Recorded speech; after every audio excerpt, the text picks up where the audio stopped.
time that we have done this. It's in some manner of people. That is a lot of times. There's a lot of things I'm not even sure that never mind. Anyway, we're in the 90s. We're in the 90s were a good time. So maybe these next 10 episodes. I'm saying. Born in the 90s. You know what we should do? I have a great idea. Lego, I have the best idea ever when you listen to this. Oh man. Anyway, usually this is where we go into, one by one how everyone's weeks were, but we may just make this a group thing this week because it seems like we all had pretty similar weeks, right? Right? We did a lot of the things a few days in a row together, huh? Oh yeah. You guys got up at like 5 a.m. too and worked your ass off and got sunburnt too? No, just me. Right. Not at 5, but I did. I got out early in the morning. Do you want me to play a like the world's smallest violin, get you some cheese with your wine, like any of those like? I don't know about why it's got to be a small violin like a normal one would do. I don't know why you gotta go out of your way to find a tiny one. I don't know either, man. I didn't make it up. You can't go the opposite direction too, because if a violin gets too big, I think it's called something different. What is that? Yeah, you're right. That big one. It's there's all a lot of different ones. Mm-hmm. There's a bass. There's a cello. Cello. That's the one I was thinking of. And then a bass. Bass is the real big one that you sit down and like. Yeah, okay. I want that one. Anyway, we're so off topic. Anyway, so yeah, my week was good. This past weekend, we did the show Thursday. It came out Friday or Saturday at some point, and then Saturday, Sunday, we participated in the first annual Destiny PodClash. Friday it was you three and Lego, right? Wilson, Mana, Fate. It was on Friday? Saturday, and Lego. Yeah, Saturday. And then Lightbreaker and I swapped in on Sunday for Wilson and Lego, and it went pretty okay. Yeah. I think we surprised at least myself. We won. Right? So that was fun. It was great. Quartet that never really plays together, I feel. Ever. Especially me. Maybe you guys play more together than me, but like... Well, yeah, because all the times we invite you and you ignore us. No, it's always so late and I'm an old man. I just made that up. That didn't actually happen. Made him feel guilty for nothing. I'm an old man. He's like, oh, maybe I've been ignoring a lot of people lately. Maybe it was them. Pretty much every Thursday night I do get invited to play video games, but then I don't come out. There is one thing before I go too far. I said who was here, sort of, but we were missing Lego and Triton this week, but we welcome back special guest Mr. Wilson 309. Hello, Wilson. Dun, dun, dun, dun. And the best Destiny player on the face of the planet, Mr. iFatebringer. Thanks for having me. He is a weapon in the game. Fate. I mean, every game we played, somebody on the other team was like, "That dude is gross. He killed everybody. What are we supposed to do?" Yo, before we get too far into it, we should say that it was a lot of fun. All the other teams played really good. Even though it was just for funsies, everyone was still kind of getting a little competitive. Like, there was definitely some meta weapons going on. But we had an absolute blast, man. Like, everybody played so awesome. And after the game, it was, GGs and seemed to be, pretty heartfelt. And made some friends out of it on my friends list. Absolutely. So our first day was Planet Destiny, yeah. So it was well, real quick, because I was gonna lead with that, but I just want to say the whole thing was it was for fun, but also t-shirt sales and any donations during the stream, it all went towards St. Jude's, and the stream itself raised, I want to say the final total was just over $1,200. And then t-shirts, which I believe are still available to buy for a couple more days. They're pretty sweet. Did you guys get one? I did. Absolutely. Yeah, I'm pretty excited. I'm gonna have you guys sign it. Which was like over double than what their goal was initially that they raised. The goal was 500. They passed that like while you guys were playing your first game. day. Yeah, absolutely. That was crazy. But That's really cool, man. Go ahead, Wilson. No, that's really cool. The community came out, made the donation goal, smashed it actually. So that's pretty cool. But day one was against Planet Destiny, and help me out here, guys. They had Nightfell, Moon, Noja. Yep, Doja, and there's somebody else from Steam. I feel so bad. I wasn't there, so I'm off the hot seat. I'm so bad at names. I'm sorry. I'm really bad at names. It was somebody else in Steam, and boy, was that one heck of a game. Dude, what was the format? So it was Clash on Javelin, Control, Clash, Control, on and Distant then Shore, and Survival. Survival on Burnout. Survival on Burnout. And you played all three, even if one team won the first two. Yeah. So that was which was fun. nice because That was our most fun games. those were our most fun games, but it also kind of helped keep the pace of the schedule going. So it wasn't like, oh, you could be playing this time, but if they win their first two games, you're playing sooner. So it was like really cut and dry on the schedule and stuff like that. And plus, if you won your first two games, you got to mess around like in the survival mode, which is fun. Which we attempted to our first day. And Yeah, PD put a slapping on us. We won our first two it games was against rude. we won our first two games against Planet Destiny, and then they came back in that no radar mode and put a pretty big hurting on us. Yeah, they beat you like 1,000-0. Confirmed. Yeah, they asked us, do you want to go to 5 or do you want to go to 1,000? And we said we want to go to 1,000. And then they won 1,000-0. we got sauced so hard we got lost in it afterwards and never recovered. This is true. So. I know we recovered just fine. Well, the actually. next day. I meant for that day. I never recovered. So that was the end of that day, and then like I said, Lightbreaker and I hopped in on Sunday, and our first match was the first one, Side Quest Sunday. Yeah, I believe. Yeah. How many teams did we fight? Three. Games. Side Quest Sunday. Why am I blanking on the second game? Gosh, I'm so. I'll find the schedule right now. Or was Side Quest Sunday second? I think oh gosh, I don't even know. I'm so bad. Well, anyway, I know even there? when we did play Side Quest Sunday, that was one of the most fun times because Dan Finity was on the other team, and he's a cool guy. he was cool as hell. Like all he talked about the entire time was how bad we beat them, mostly Fatebringer, but like laughed about it. And then what I didn't realize, he invited, after the second game, we had already won, the third game was meaningless, he invited Fatebringer and I to their party. And we were laughing about it. And he's like, do you guys want to do a 6v2? And we were like, yeah, that'll be fun. I didn't know that he only invited me and Fate. I thought that Light and Mana got invited too. So as we're flying, like me and Fate just switched teams. Mana and Light never said anything. I was real confused. So we go in, and I realized that from Mana and Light's point of view, we just left the party, and all of a sudden it was 6 versus Fate or Lightbreaker and Mana. So we just had a blast going in and just goofing around. Shout out to those guys. That was a ton of fun. So it was funny because you left, Fate left, and I thought Light left too. So I'm just there chilling. There's silence. Of course, Light's playing a different game because he played 2 different games. So he's quiet. I'm just like, okay, guys, that's fine. I'm like going in and out of the menu, PS4 menu, just waiting for an invite. I'm just like, that's fine, guys. I don't want an invite. And then I hear Light say something just out of the blue. I'm just like, oh, you're here. He's like, yeah, what's up? And then we're like, I think he asked, where did everyone go? So then he started paying attention. And then we see you guys kind of switching back and forth a couple times. We're like, what are they doing? And then all of a sudden, you both switch countdown. And I'm just like, like, I didn't sign up for this. The Light's like, what's happening? What's going on? Dude, our immediate reaction was to like, we gotta hide. Yeah, we ran around. Reaction. We ran in circles around the map, going, "Where are they?" We're slowly trying to make our way outside because we spawned inside. We're both like, "Oh my gosh, no!" So I see we're like, we're D1 where Old Heavy used to spawn on the inside.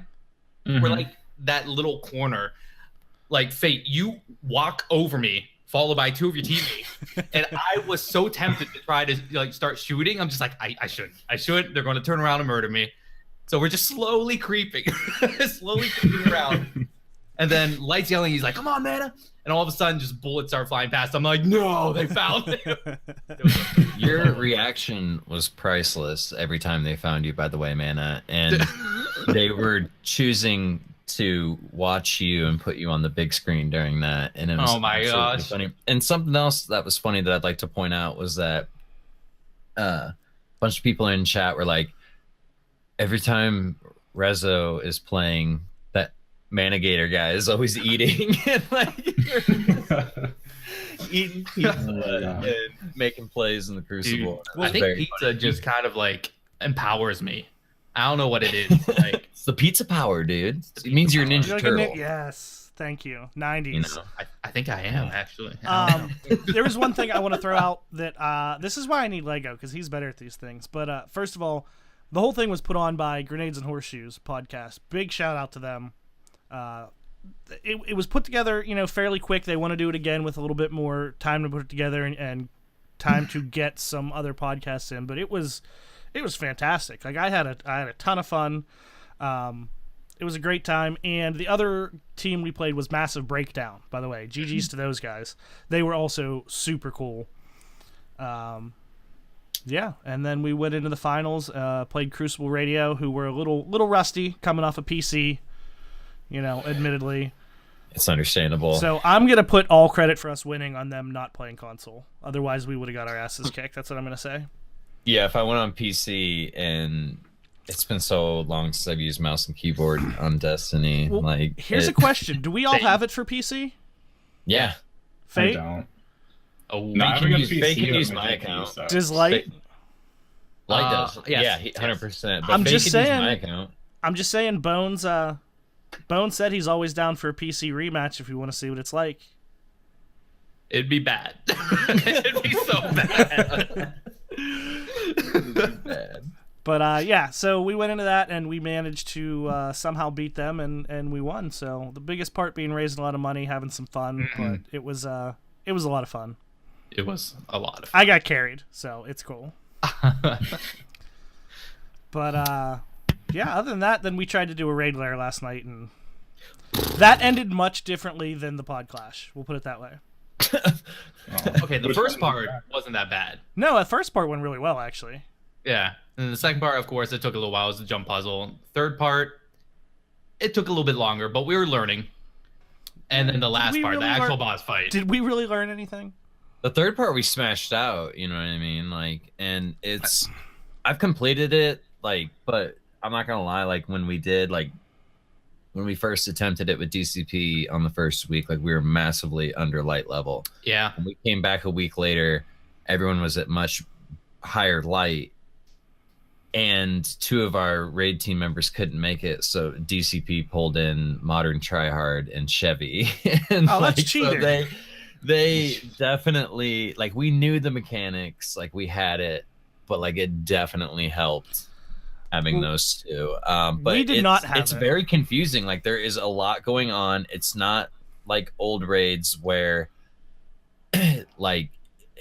you have a defined role, because your role could be ever changing in this one, and you have to wipe a bunch of times so that everyone can experience every different job, and then they're going to come back to their old job and they're going to forget, and that's the best teacher is failure, you know what I mean, by learning that way. And I feel like if you wipe enough times and get your team a chance to experience every part of the mechanic of going up, making the call outs, going up, throwing the ball at the ship, vaping the ball and then throwing it at the door, and all these different roles that you have to do, standing on plates, standing on buttons.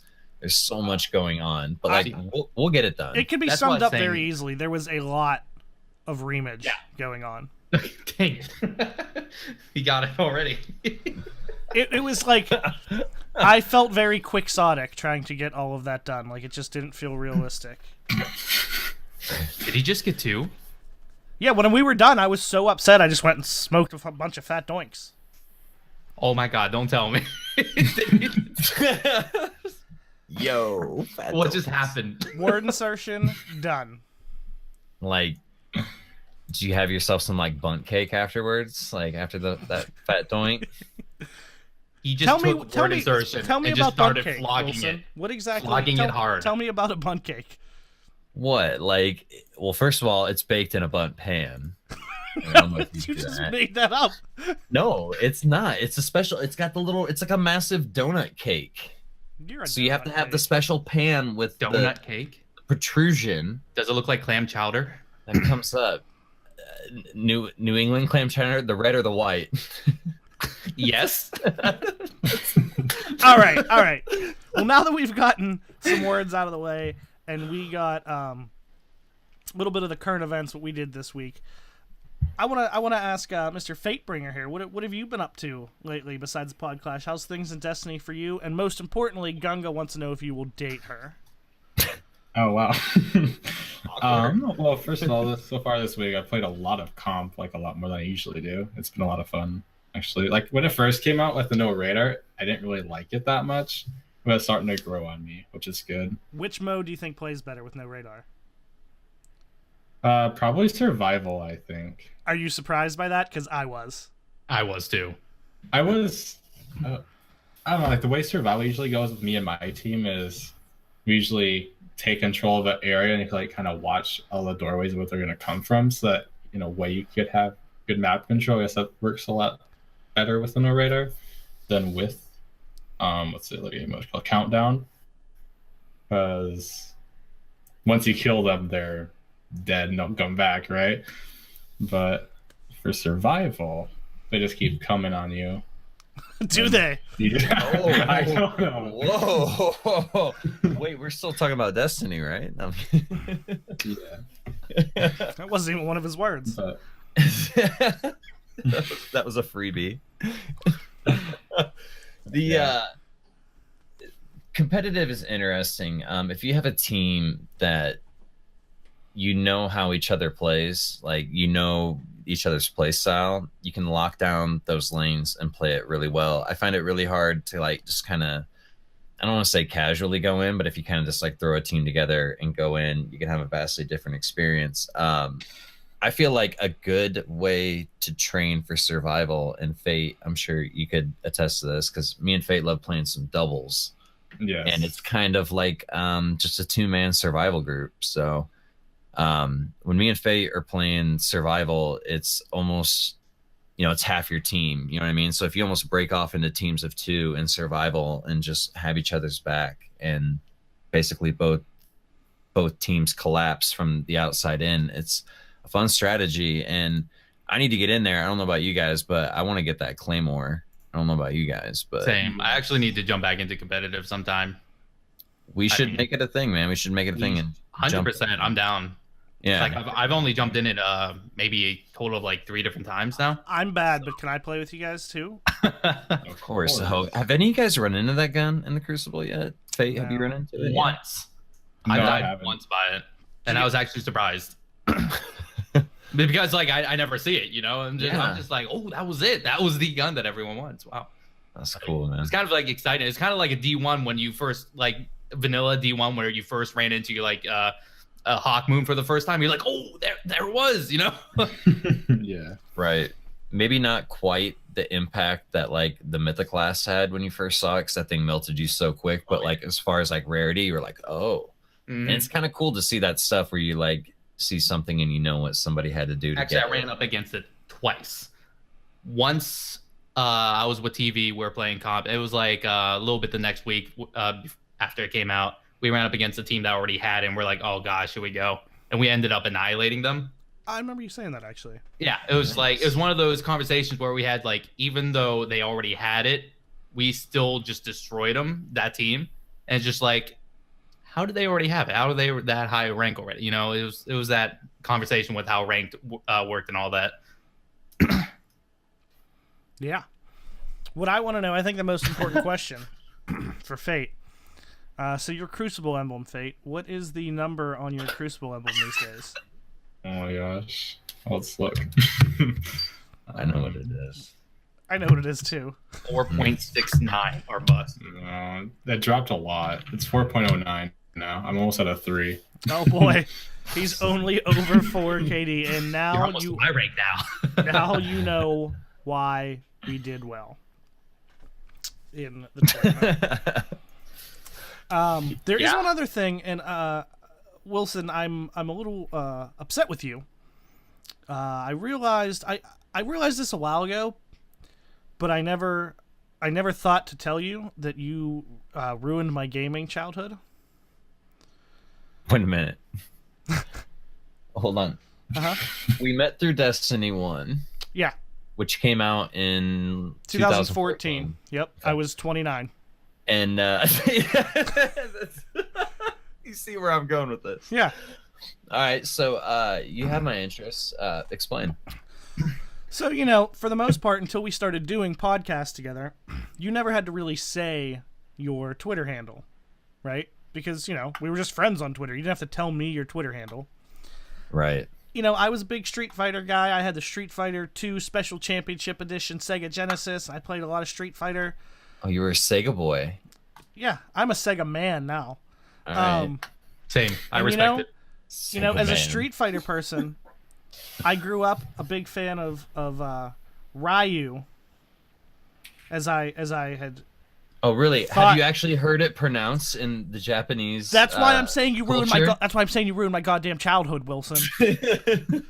Okay, I thought you were gonna say like you were gonna try to tell me I was hey guys, follow me on Twitter at Ryu Wilson, and I died. I died inside.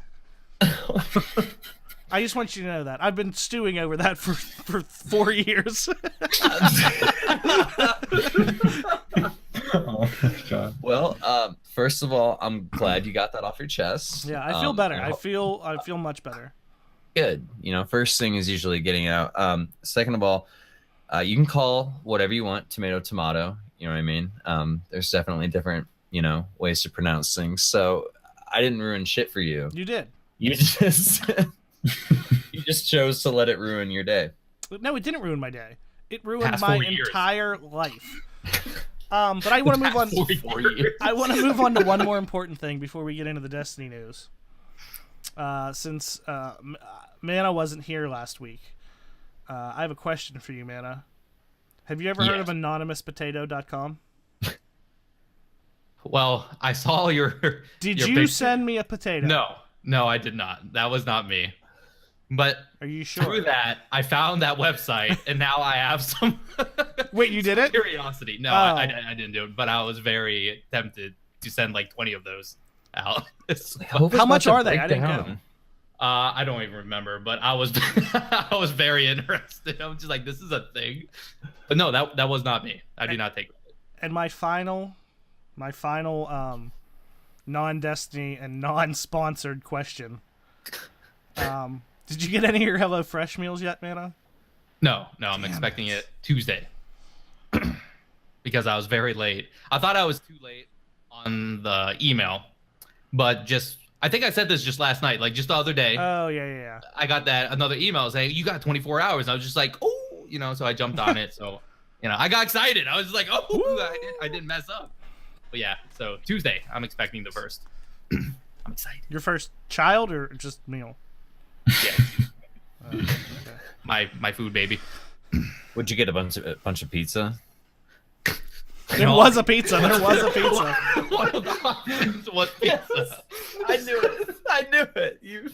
I forgot what was it, but it looked good. So I was like, whatever. Because like I was going through the whole menu and there's a whole bunch of random stuff. I'm like, I'm afraid to try half of these. What if I don't like it? So I just defaulted to a pizza and to it was some sort of sandwich. I don't remember what it was.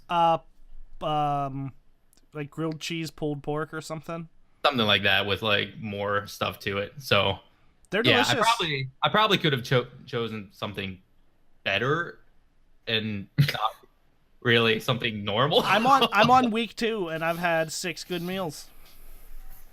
So we'll see. All I'm right, so excited. do we want to talk about Destiny? Because like some things have happened. We could. Let's start with the biggest news, right? I'm pregnant. Okay.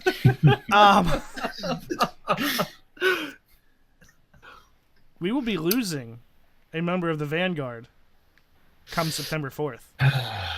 I don't watch that multiple times just to for it to register what just happened. And I was surprised with how very direct they have been. Yeah. They have come right out and said, listen, Cade's dead. We need to... And it wasn't like a one of those beat around the bush type of things. They gave a reason why. They were like, storytelling wise, we can't rely on him. Like, we need a new character to step up. He's gone. Cade is dead. Cade is dying. They kind of beat around the bush the first time they said, well, he looks dead, and then they go, okay, he's dead. He's the dead. first time. Yeah. But yesterday when I checked, there was over 1.2 million views on that video on YouTube. Really? Just that teaser. And I'm pretty sure a couple hundred of them were from me. Like, I don't know about you guys, and I know it's just a video game, but like, this is actually going to impact my experience with Destiny quite a bit. And I'll try to elaborate as quickly as possible. But Cade is, in my opinion, one of the only like relatable characters, and that he's kind of us. Like, when shit's hitting the fan, one of us cracks a joke. You know what I mean? Like, he is us, like, in a sense. Like, he is almost kind of like an extension of a lot of our personalities, sort I of. think he like represents more of the player base. Yeah, like, yeah, kind of. And like, it's, I don't know. It's a huge thing, you know. And like I said, I know it's just a video game, but like, dude, I haven't been this impacted with the death of a character in a video game since Final Fantasy VII. And no spoilers or anything. I know it's a really old game, but like, you know, you lose a character in that game, and it sucks. And if you put a lot of time and investment into that character, you know what I mean? It sucks to lose him. And granted, we haven't like, you know, played as Cade and put a lot of time and, you know, into him or whatever, but he is a phenomenal character in the universe with a phenomenal backstory. And the thing that has me worried is if they just kill him for sake of shock factor. Like, there has to be something behind this. Like, we have to, like, there needs to be, like, I don't necessarily if it's closure, because it would be kind of cool to like maybe not get to Uldren until the next thing, or maybe like midsummer or something like that. Like, it would be cool, but like, in a sense, like, they can't just kill him for shock factor and to get people back in and interested. And the way that they've delivered stories on an epic scale, like when the tower was lost, oh, we got a new tower. When our powers were gone, hey, we got our powers back. You know, it can't. This needs to be told very well and very delicately, is my point.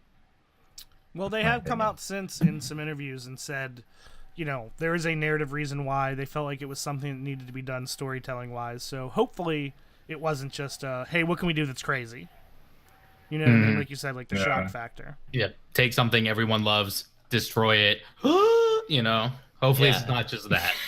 With that said, I know why it is Cade, and I know why it has to be Cade, because if it was anybody else, it wouldn't be as impactful. You know what I mean? Like losing, you know, Zavala. I like Ikora now, though. I like Ikora a lot. Yeah. But, you know, or like Banshee, or like, you know, like it wouldn't have the effect. Like Saladin, as much as we love him in the Crucible and stuff like that, or, you know, or I'm still salty that Ikora did that like purple laser thing in Curse of Osiris, and we can't do that, so I hate her.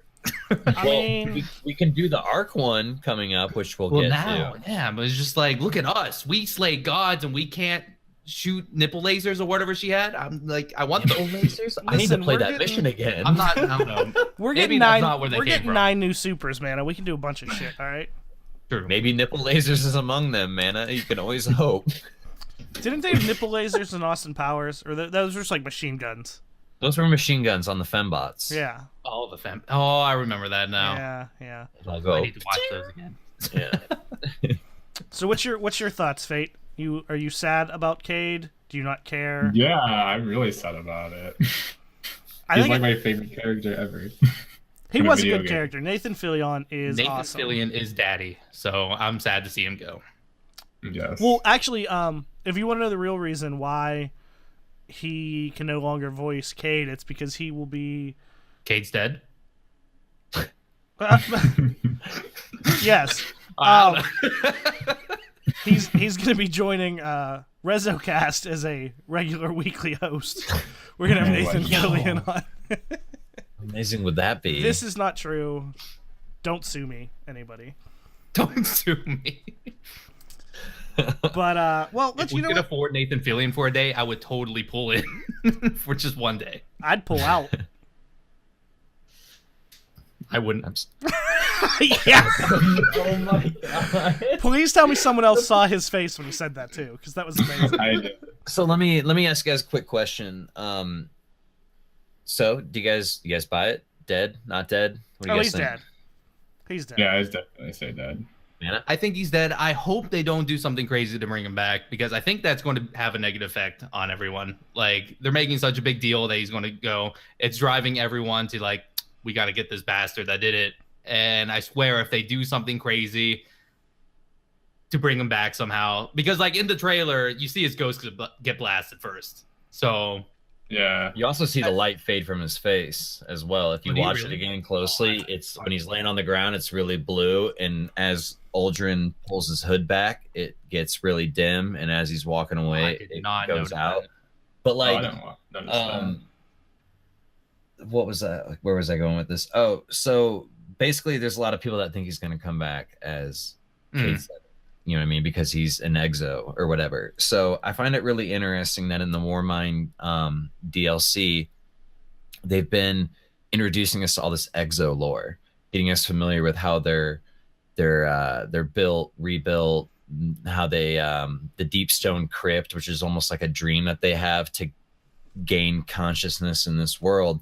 But they also talk about it's like some sort of form of rampancy or like degenerative mind disease that exos have. So the human mind is naturally trying to reject the exo body.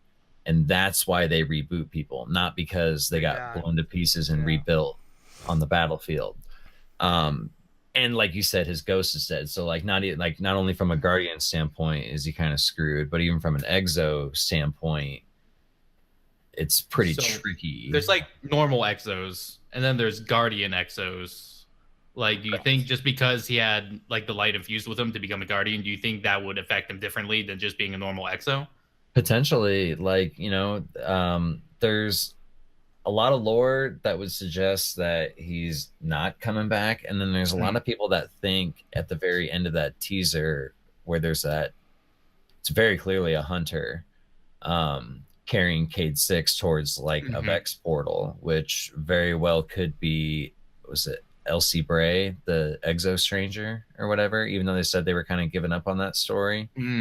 But there's a lot of different theories out there. My point to all this is, what are they gonna do to top Cade 6 dying in this story? You know what I mean? Like, they gave us the most pinnacle part of the story. Like, what are they gonna do to top that? True. I hope they have something. Like, they have to, and if they do bring him back, I hope it's not in this expansion, because we need that, like, hey, we lost the tower, oh, we just got a new one. Like, we need that sense of loss. I feel like us as characters have not ever felt any sense of loss in this game, except for the weapons that we had to leave behind in D1 when Gaul. I'd be okay if they maybe pull like Infinity Wars, where like something crazy happens, Cade dies, we go through all this crazy stuff just to lose at the end, cliffhanger until the next expansion. Ooh. I'd be completely okay if they end up doing that for once. Like, we're not God. Like, we don't slay a god. We don't like kill the major bad guy. We lose at the end. And then the next expansion is building back up to the ultimate, like, revenge or something. The only reason I don't think I could see that happening this time is because with the new way they're doing content with the annual pass, and specifically being very adamant about not calling the future content drops DLCs, and they've said specifically they're not going to involve much story progression, cutscenes, that kind of stuff. They're going to focus more on endgame content and just things to do. So that would be awesome. I totally agree with you. I just don't see it this time, because the next 3 content drops aren't going to be big story progressors. You know what I mean? Right. Until the next big expansion.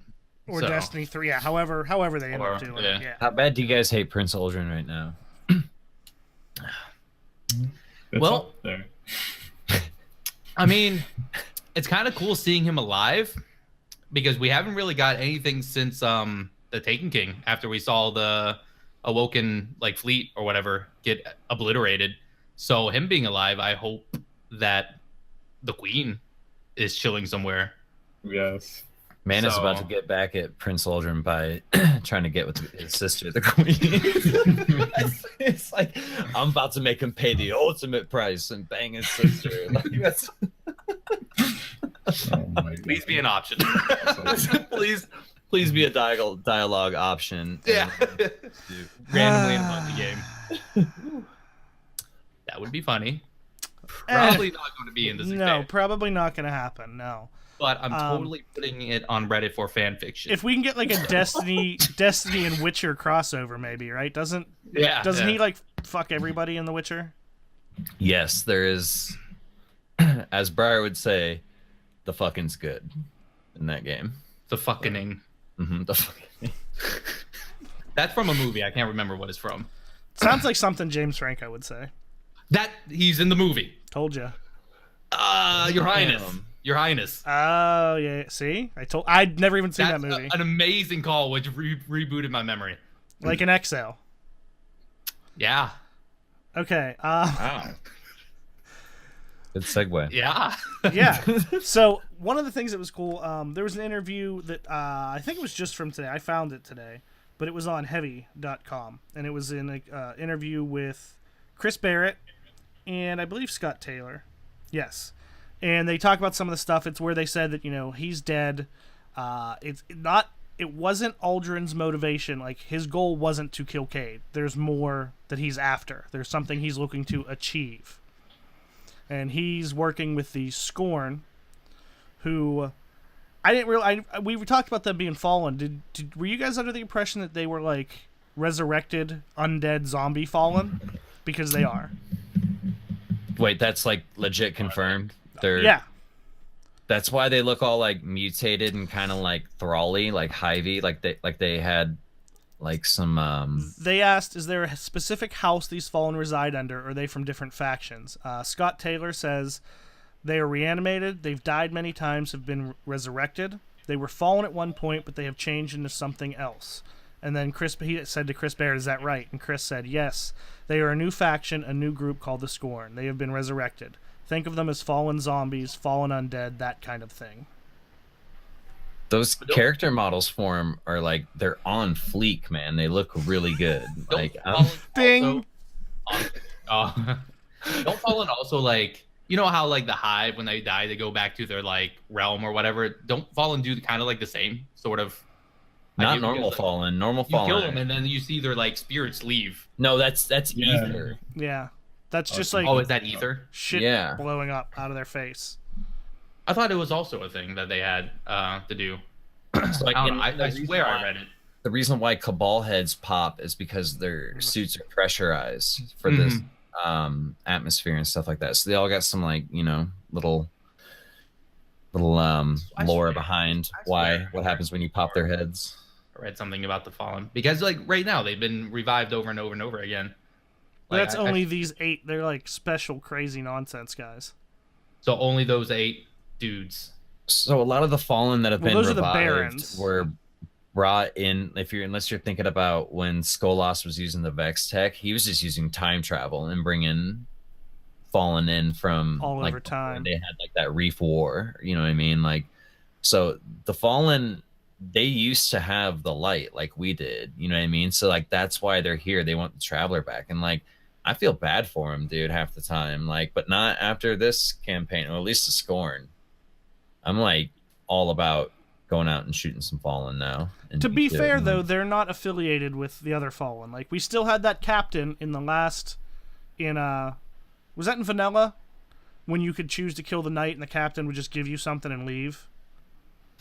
Yeah, that was in Vanilla. That was an adventure on Titan. Yeah. And there was a Fallen and a Hive Knight fighting, and if you killed the knight and left the captain alone, he would say something and then teleport out, and then your ghost would contact Zavala and say that he just gave us, the like whatever they were looking for. It was like a drive core or a processor or something like that. And yeah, it was kind of like a moment. And then like speaking of Cade 6, like one of the greatest stories ever was when him and a Fallen captain were fighting off like waves and hordes of Hive, and like they fought together, and they killed all of them, and Cade looked over, and like the Baron, it was a Baroness, so it was a female, had like gotten stabbed by one of the Hive swords.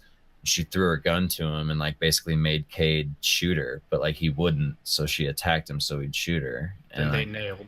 Yeah, it was like that's why Cade had like a little bit of a level of respect for the Fallen, like, well, I like the Fallen because like cool. One of you guys said a minute ago, they used to have the light, like they were just like us. They went through a golden age, And then Traveler left, and they collapsed, and now they're just like chasing him and trying. Yeah, like they just that's want what the we light do. back. They're not Yeah. specifically after us. We have the light. That's all. So yeah, the It's Fallen are. unfortunate. Yeah, We should be able to share the light, man. I mean, Well, if the Traveler would just, talk to us for once, instead of just floating there all in pieces now, I guess. Just hanging out on the couch all day, like Yeah. I know. do something. It's like, Yeah. hey, you know what? You know what he's doing? He's sending out like emails, but we're too far in the future, so we're just not checking our emails anymore. Kind of like what I did on Mass Effect. I got everyone killed. I don't know why I thought of that. Really. Okay, that's off topic. Let's continue. okay. So the next question they asked: should we expect to see Petra, Varix, and Mara Sov return? And I'm not going to read the whole answers, but they said Petra is absolutely part of the action. She's actually a pretty integral part of the story. And you're going to learn about what Varix is up to, but that's going to come in a form you might not expect. What? Raid. Oh. Yo, they showed that little like clip. There was like this super like fat Jabba the Hutt fallen, and he had like this big throne, and he was all sprawled up, and there was like other like little fallen around him. What if Varix has changed since the last time we've seen him? You know what I mean? What if he's not this scrawny little vandal anymore? You know, what if he got his hands on like a huge cache Mac. of like ether Oh. or whatever? And like overdosed. He OD'd on ether, like, Yeah. and now he's having a Jabba the Hutt reaction because of it. Maybe. I mean, Maybe Do he's you guys the one know what who clip was. I'm talking about? Yeah, yeah. It's actually, yeah. It didn't sound like Varix, but like, what if? I think that would be cool to see, like Varix's change I don't or know if whatever. I've seen Since that the last clip. time we've seen him, and he's not just like hanging out, handing out Well, challenge cards. maybe he's the one who's reanimated all the Scorn. Be dope. I don't like him. I've never liked him. So, he gave me the same feeling that what's his name? Chet, Prince Aldrin has. Chet. Yeah, Chet. Chet. Yeah, Chet, you don't remember like Wayne's World back at on this '90s kick. Chet was kind of like I a was thinking low-key- Chet. Chet Stedman. Who's Chet Stedman? I should know this. It was one of two movies. I think it was Rookie of the Year. Yes, He was the pitcher, Okay. and then there was Little Big League. I always got those two confused. But Remember this quickly, shit. Petra is going to be part of the action and a bigger part of the story, or pretty integral part of the story. Fate, what do you think? Is she going to be good guy, bad? Is she going to help us? Like maybe I think she'd be good. That's what I'm hoping because I liked Petra. I hope so. Yeah, I Mhm. do too. Do you And- think? Do you think like the Queen is like? Do you guys think Aldrin's acting on his own? Do you want to hear? Do you want to hear think their answer on so. that? I mean, I have a. Answer that? Well, they no, but they said as far as the Queen goes, I don't like to get involved in that family's affairs. The last person I know who did that, I saw recently was shot. So I think I'm staying out of anything having to do with the Sov family and gossips. They wouldn't give us any answer on what Mara Sov is up to. They're She's alive. Lannisters. That's some Lannister shit right there. Yeah. I don't know. They I keep a think bloodline he's acting pure. on his own. I do too. I think he always resented his sister. I think, know, Really? because they were maybe not resented, but like specifically when he wanted to kill us in that original cutscene, and she like pretty much like verbally bitch slapped him and was like, "Hey, yo, chill." Yeah, but he's used to that because Yeah, that's it's kind of bad like that too. yeah, but like he's like should be used to that because that is what is a matriarchal society? What is that? Run Doesn't by ma- women? I mean, that doesn't mean that he likes it. I mean, if he's finally like, "This is bullshit. I'm tired of this." Like, there's nothing he could do because she was that powerful and it was matriarchal, and he wouldn't have had anyone to back him. But now that she's quote unquote gone, and he's like, "Fuck it, man." Like, I'm What doing if my he thing. doesn't know that the queen could potentially be alive, and that's why Yeah, he's I was just got about this to say that. grudge and What holds if it? what if he thinks he's like the last remaining dude, and now he's on like just some sort of crazy? Right. That's what I Age. mean. He's just like, "Fuck it. Like, this is my time. Yeah, I'm gonna do like- what I do." I'm alone, and I always hated Guardians. So that's, And Petra's always loyal to the queen, so she's gonna be doing whatever the queen tells her to do. and or before whatever. she's the ultimate bad guy behind all this. I think No, that's pushing it. I think it'd be more likely that she's introduced as a bad guy, and then we find out that she's either playing Aldrin or something. Maybe not. Maybe like she plays throughout... both of us. Maybe she plays Aldrin and the Guardians. She's a player, baby. She is. Don't hate the player. Hate the game. Actually, everybody hates the game. Ha. Lol. I don't. I like the game. Toxic. But yeah, I could see it being like we think, because of Aldrin, we run into her and like something goes down, and then it turns out like, oh hey, I actually fucking hate him too. Right? Yeah.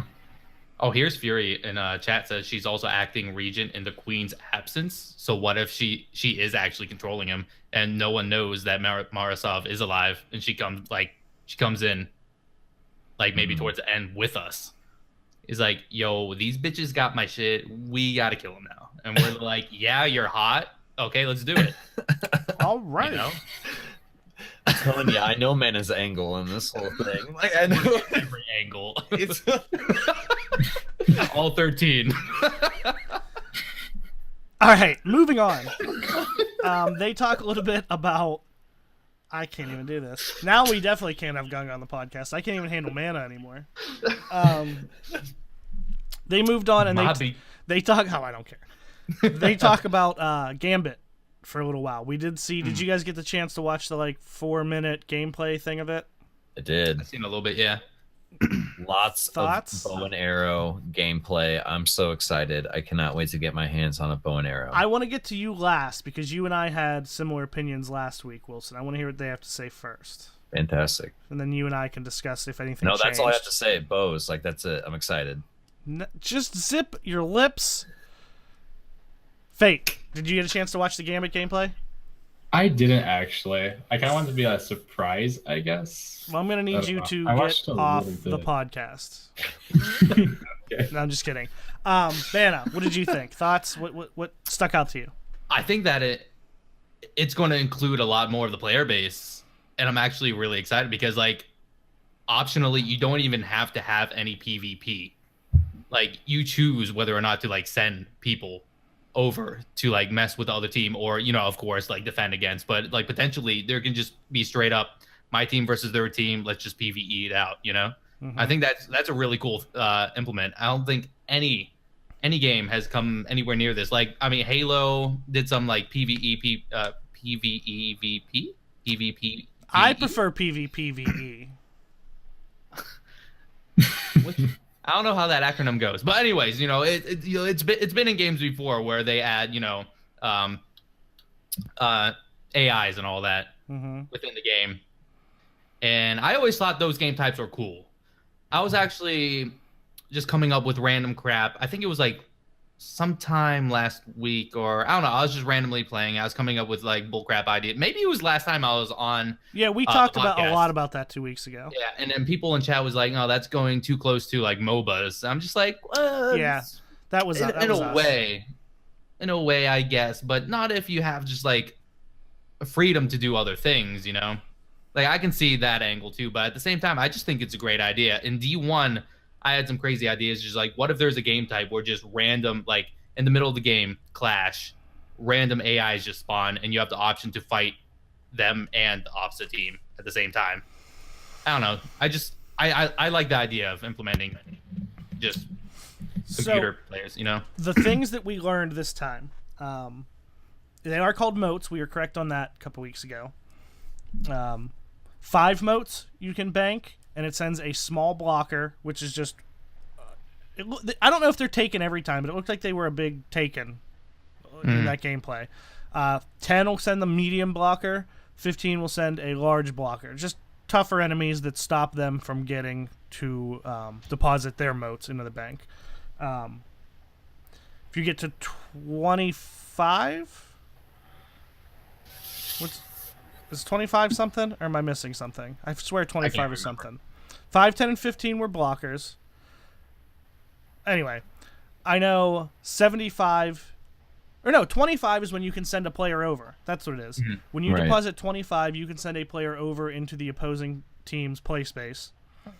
And then 75 is when your boss comes out. Primeval is what they're called. Now, if your primeval is out and the other team invades and they kill one of you, your boss heals.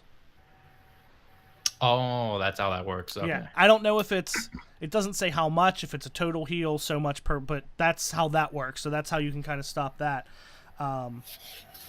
And, now Wilson, getting to, you and I kind of agreed last week that both of us were kind of meh on it, right? Like, it seemed cool, but nothing I was super excited about. Right. I don't think I'm still as excited as a lot of the community seems to be, and that's great. I'm super happy that they are. I watched Dado's video today where he was saying he's been trying very, very hard to be very cautiously optimistic with everything, but he loves this, and it's become very hard for him to not be excited about it. And he said, it's been almost unanimous. The thing that's the biggest to me, like we discussed last weekend, Wilson, we thought it looked like a Prison of Elders room cut in half. That seems to just be like a starting area. Yeah. These things look like whole PvP maps. Yeah, it looks really cool. I'm hoping that there's just more than one map.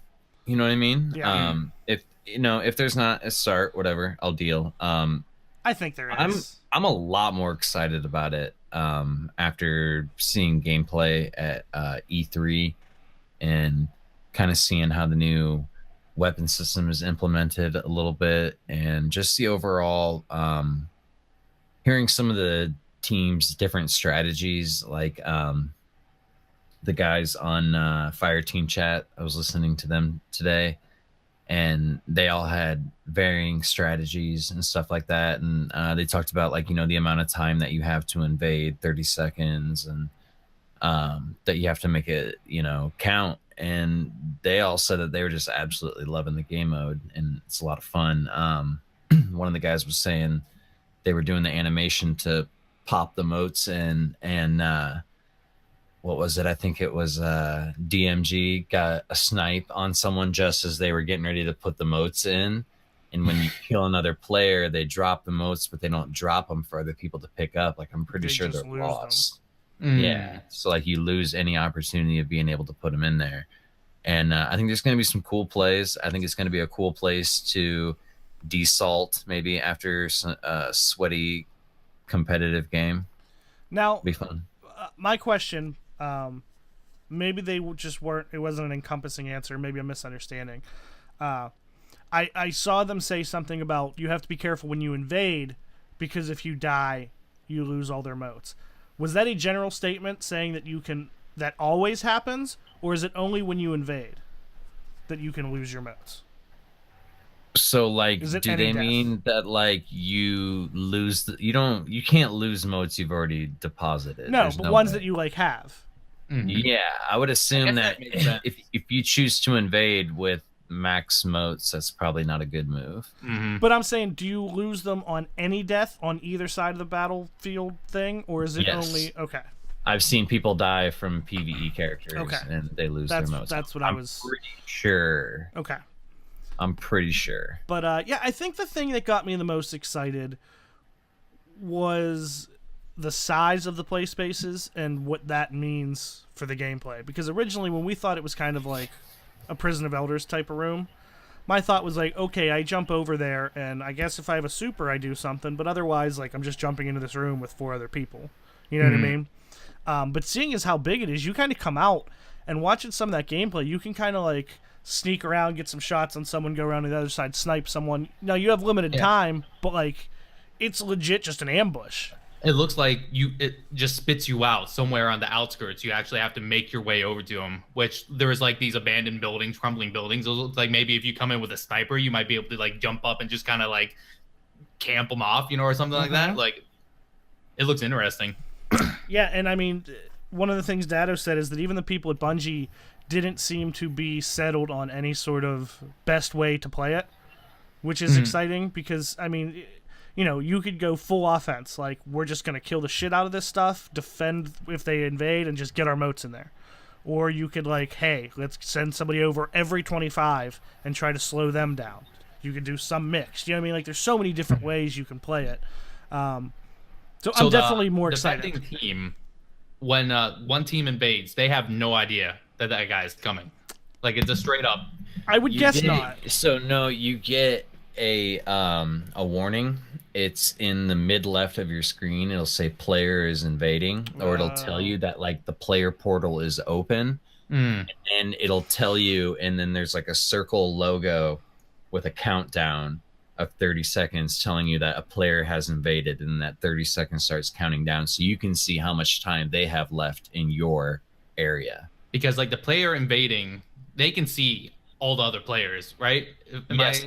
I heard that, and maybe I misunderstood this, but like, okay, so you as a character, like if you are invading, you are highlighted like very red, like almost like the targeting indicator when you're looking through a weapon and it highlights threats or whatever, similar to Darcy, I guess, when you get the perk going on that.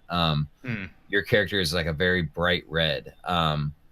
And I believe you're buffed. I was going to say, I think that red was a buff too. Yeah, so you have more health. Or is it health? Okay. Yeah, it just said buff. Oh, is it? Yeah. It is health. Yeah, I'm pretty sure it's health because I saw a dude headshot one of the Guardians, and it didn't kill him. That could have been the archetype with the sniper rifle. He might have been in his super while he did it too, so that could be a huge thing. But it's going to be really interesting, man. I can't wait. I think it's going to be a lot of fun. And they said the games last like quite a while, right? Like 15, 20 minutes. That I don't know. I didn't catch any of that. I heard they last quite a while, which is fine because it's more of a I can't last that long. I'm going to be honest. You're gonna have to train, Hov. You're gonna have to drink some raw eggs every morning or something. I'm a premature depositor. Anything over 5 minutes, you're doing it wrong. Anything over 5 motes and you're just hoarding it. Yeah, Exactly. So, Fate, does it look like something as a PvP player? Even though I would say, would you guys agree, 80% of it is PvE, right? Mm-hmm. Yeah. Is it something that looks interesting to you, though? I'm super interested in it now that you guys are talking about it. You should look into it. It's not really like anything that's like too spoilery. It's literally like introducing a new game mode. You kind of get to see some new weapons. Like you get to see some bow and arrow gameplay, which is really cool. I'm really excited for bow and arrows. Mm-hmm. Dude, they look good. Fate.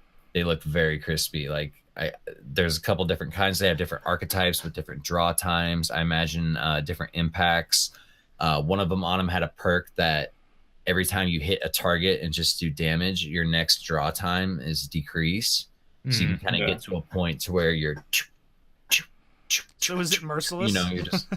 No, kind of like basically like, Yeah. but I mean, you could technically get a kill with it. And then there was another one that if you get like a I don't know if it had to be a crit kill or if it was just a kill, but like your next arrow hits them and does like an electric AoE, and apparently it's like bigger than Zalo's Supercell. It's apparently bigger than any other. It was it splits into 3 projectiles, That's and if right. all 3 of them hit crits, Is that what it is? that's what it is. Okay. Then it But does the guy that. was landing it pretty consistently. Like those 3 arrows aren't spread out like you'd think with like say Genji throwing his throwing stars or whatever, how he has that 3 burst one. They're actually pretty close together, so it's pretty.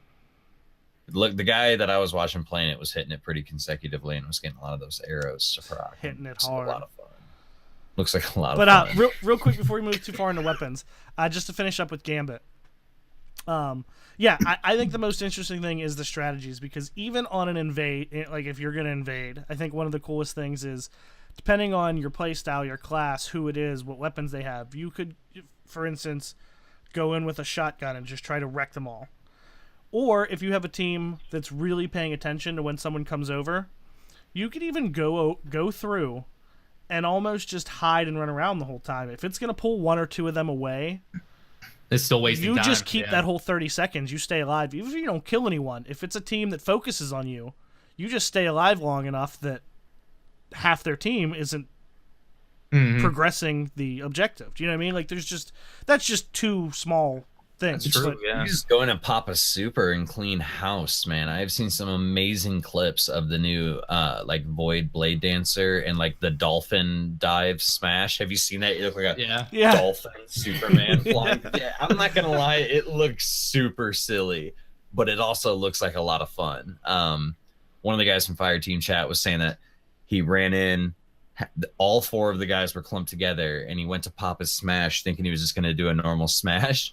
And he did I remember that, yeah. He did the dolphin dive and said he was like a bottle rocket without a stick. Like it just went flying around. But pretty good. Yeah, so I'm more excited for Gambit. Back to bows, because the bows look awesome. Dude, the bows look spody-ody dopalicious, man. Like Ding, they look really ding. good. What was that? What? Spody-ody dopalicious. That's a word.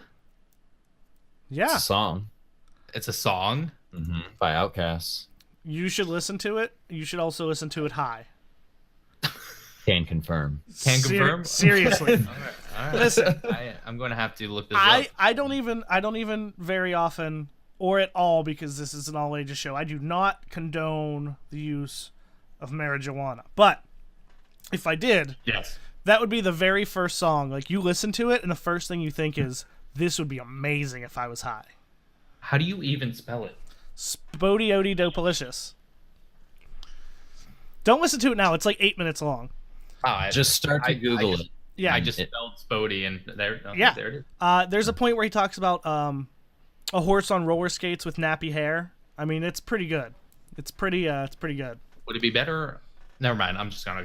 Yeah, let's just move on. But the Never bows. Another one of the things with the bows, I think we mentioned last week, we were curious, or maybe I was just in passing with someone. The way they work, they are travel time projectiles to a point. The further you pull the string back, they get faster and faster. If you have it maxed, they are hit scan. I'm just cracking up. Wait, what? Hovey just showed up in chat and said, use code REZO to get 5% off your next cannabis purchase. Hobie, we do not partake in the devil's lettuce. Actually, okay? that's a good Doctor segue. yourself. That's a good segue. You do not have... So we cannot get you a 5% discount on your next cannabis purchase, but if you go to bluemike.com and use code REZOcast, you can get 20% off your next purchase, up to $1,000, on the wonderful blue gear provided by our lovely sponsor, Blue Mics and Headphones, providing these wonderful microphones you see and headphones that Mana's definitely using. He definitely has them on right now. But yeah, no, awesome stuff. And that part's serious. 20% off of your order with code REZOcast. So go do that. Thanks, Hovey. That was the best segue we've had. Do you want to come on the podcast again soon? Okay, thanks. DM me. Love you. Okay, bye. Okay, thanks, bye. So, do we want to talk about the... Well, you know what? We'll get into the TWAB now, because they do talk about the new weapon changes, the new weapon slot. So they start off, they talk about... unless you guys have anything else. Anybody have anything else? Could I really use code REZO to get 5% off my next... All right, never mind. Yeah. No, we're good. My favorite part is he's been silent since then. Fate, you got anything? You've been a little quiet tonight. Yeah, no. After watching gameplay of the bow and arrow thing, do you think that it's gonna be a large skill gap to use, or like a sniper rifle, or do you think it's sort of easy to use? I'm hoping it's similar to the NLB. Like, yeah, that's what I was hoping to do, because the NLB was definitely unique to the primary stock. It was the only primary sniper rifle, so hopefully it's the same aspect with the bow and arrow. I was told, I didn't hear this, but they said the devs compared it to NLB. Somebody told me that. I can't say that for sure. Really? In the way that it's going to be for high school people. And I also think, though, that it's going to vary, because there are 3 archetypes. There's kind of a short range, a mid range, and a long range. So I would assume the short range is a little bit, faster firing, lower damage. You just kind of like spam it at people. I would assume as you get to the longer range ones, I think it'll be more like, like an NLB. No, not much zoom, if any, and harder to use. At least I hope. Yeah. So is that going to be your new thing, or is that going to be your jam fate? You going to be a Hanzo man? Yeah, that's all I'm gonna do is bow and arrow. Oh my god, I called it first. It's gonna be my thing. I'm just kidding. No, seriously, Wilson, we there's can more bow than, together. yeah, there's more than one bow in the game. We'll be the bow boys. The exotic one looked really cool. I like that. Yeah, the bow boys. Let's do it. Bows We'll only. be werewolves together. Where the B squared. All right, guys. The bow bitches. We should do it like I can't wait. Not only we had kind of touched basis on this last week, Hov, and I kind of wanted to touch basis on it again. You can touch my bases anytime. Anytime. We talked about doing sniper fusion private matches again. There is no word on the fusion rifles going in the energy or kinetic slot yet. They're still trying to figure that out. So hopefully they can get that figured out. Where'd you see that? I think it was Fireteam Chat was talking about it today. Actually, in the build that you can play with Gambit, there were no fusion rifles. Oh, okay. Because I still was assuming, and I'm not saying you're wrong. I'm glad you mentioned that before we got to this, because the next thing we can talk about is Josh Hamrick talking about the weapon system, and he specifically again mentioned shotties, and I assume that. Or I think most of us assumed that it was going to be shoddy, snipers, and fusions were all going to fall under the same category, right? Like they did in D1.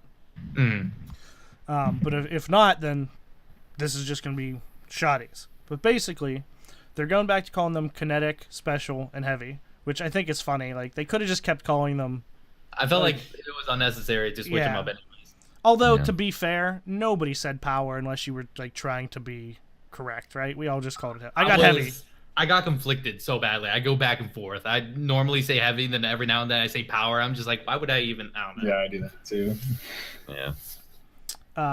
So anyway, he says that some people wanted to go back to the D1 system. Some wanted to keep the D2 system. They wanted to give something that everyone could get behind, but also wanted to surprise and delight us. I'm delighted.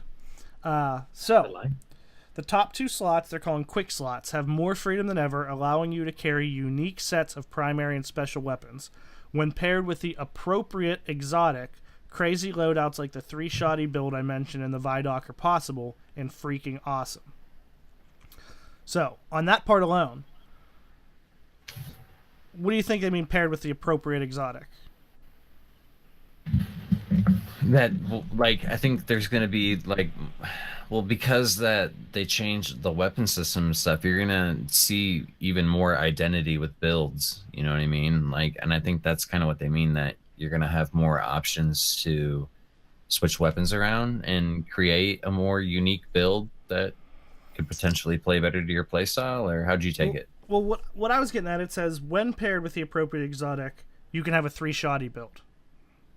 So that makes it sound to me like either certain pairings will like unlock something, or maybe like there's only one shotgun in the kinetic slot and it's an exotic, so that's the only way you could use 3 shotties, or something like that. Right. Do you get what I'm saying? Yeah, I get it. Or like maybe if you use these 2 guns together and one of them's an exotic, it lets you do this in your 3rd slot. I don't know. It could be. I look at it as one of those 2 things. I could be completely wrong. I mean, how did you guys take that? I think you nailed it. But I don't know which one. No, I thought you did offers. Well, they said a lot of this stuff is still like up in the air and potentially like at least like the ammo system they were talking about is up in the air and could be changed. Like, yeah, that's the next part. Because I imagine they're going to be getting a lot of feedback from this at E3, a lot of feedback at Guardian Con, whatever kind of internal testing that they're doing in the time being. Like they're going to be getting a lot of feedback on this, so it's kind of hard to speculate. Like maybe certain new exotic weapons have the ability to switch between slots. Ooh, that's what I mean. So like if there's a new exotic that is the only shotgun you can run in kinetic, but you can run it in the other 2. That's how you can run 3 shotties. Do you know what I mean? Yeah. That's interesting. I don't know. It just sounds like there's some sort of stipulation to running the 3 shotties. It's not just that there's 3 shotties across the board. Mm-hmm. Right? You have to have the right combination, probably. Yeah. All right, so moving on to the ammo. Uptime for your weapons is balanced by how often you can get your hands on the right ammo. Tuned to be very similar to D1, uptime works out as follows, in order of most to least available. Primary is white, special is green, and then finally heavy is purple, which obviously that's the same as D1. More primary. Mm-hmm. Primary ammo is useless while running the 3 shoddy loadout, which takes a combination of special and heavy ammo, and finding yourself completely dry means it's time to get your hands dirty. Godspeed, Space Puncher. So, I mean, kind of the same thing. Like, if you're running 3 shotties, but only special or heavy ammo is useful, maybe that's where, like I said, maybe there's only this one shoddy that goes into your kinetic spot, but takes your primary spot, but takes special ammo, type of thing. Yeah, maybe. I don't know. It's gonna be hard. I don't see myself running 3 shotguns ever. Just to fuck around. I think just maybe like a challenge mode or whatever. Yeah, private matches, something like that. I just want to run like hand cannon sniper rocket or hand cannon sniper fusion. Like, that's what I was thinking too. Yeah, I just want to get back to that D1 feel of, body shot hand cannon, or hitting headshots with a sniper. I would say, why don't you just hit a headshot and get good? I don't know, because sometimes I like shooting stuff with my hand cannon too. Hand cannon headshots. No, never. No, not a fan. Not a fan of the primary game. We got too many primaries. It's time to never use them again. It'll be cool to hit like tap triangle to switch to it instead of hold it. Is like kind of what I was getting at. That's like really, even though I've gotten used to that now. Like I went back and played a random Crucible match in D1 like a month ago, and it kept screwing me up. I kept holding triangle to switch to my sniper, and it was throwing me off. So that is going to be confusing too, like remembering what goes in what slot. Like, oh crap, was my shotgun in my power or my energy slot or my kinetic? You know what I mean? Like, it'll be interesting to see all the people shuffling through their weapons until they get used to it. Like Rally in PUBG. Is that his thing? Is he noisy with switching weapons? No, he used to use his scroll wheel, which if you ever use that to do something like switch weapons, it's not reliable.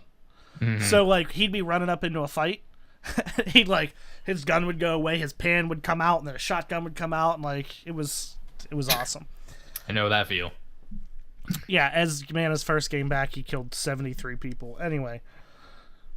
It's a lot. No, actually, remember you had 9 kills and we won the first game. You carried us. Next. Oh, no, you don't remember that? Okay. Next time you should smack Hov in the back of the head with a pan when you're driving in the vehicle. Yeah, no, were you talking about me? Yeah. Like, when we played, it was a couple months ago. Oh, was it that 8v8 or? Yeah, where Wenny got run over by a vehicle every game. I do remember that. We made it like mandatory. It's like, Wenny, you have to be hit by a vehicle now.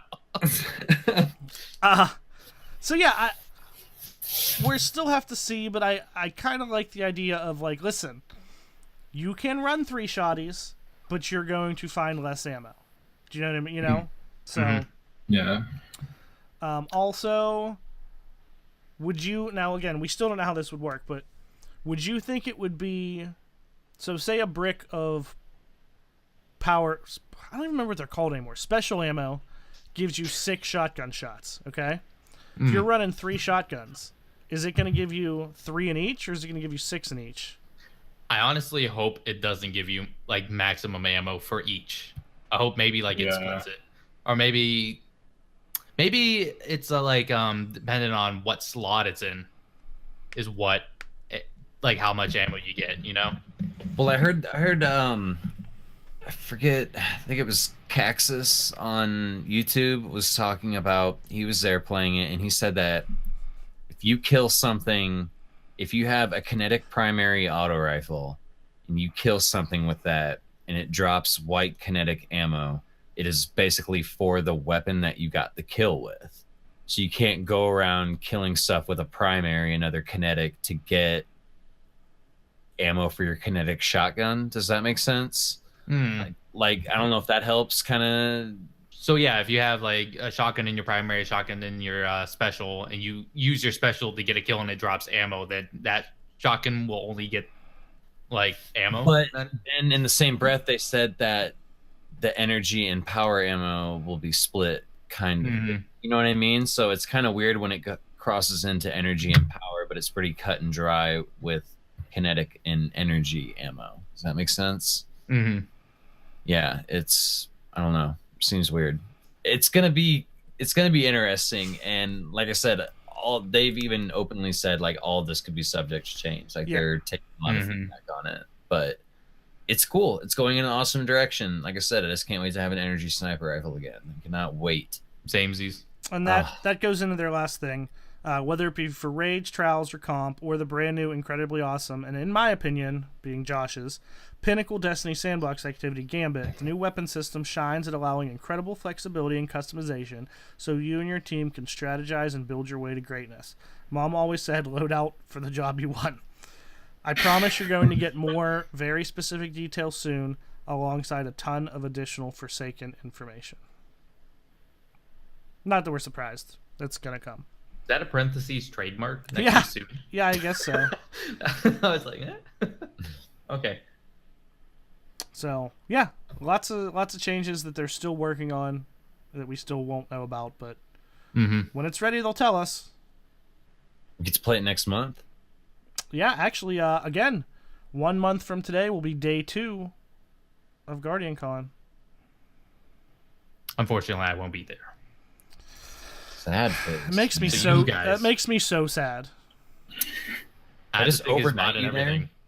Huh? Overnight? Yeah, can I just overnight you there? I'll pay for return postage too.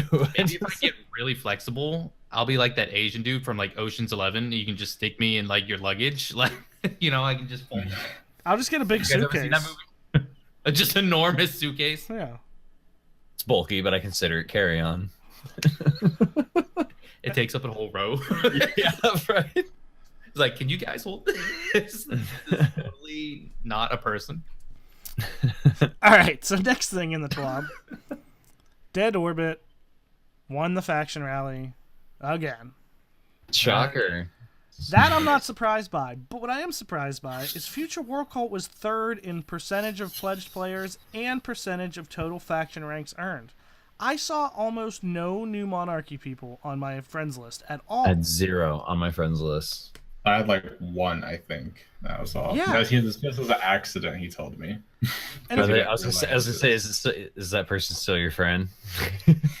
Because it wasn't even close. 47% pledged to Dead Orbit, 33 to New Monarchy, only 20 to Future War Cult. Doesn't seem right, because like I feel like it was straight 50-50 on my, and I know my friends list isn't like this massive end all sample size, but like, I'd have during faction rally, I had like 60-70 friends on at one point in time, and I saw 0 New Monarchy. I saw nothing New Monarchy on Twitter either. I saw one guy out in the wild that had full renown with New Monarchy, and I was like, oh. You know what we're gonna have to do? We're going to have to get Triple back on here and ask him how he managed to pull that off. Shaders, man. Executor Hideo.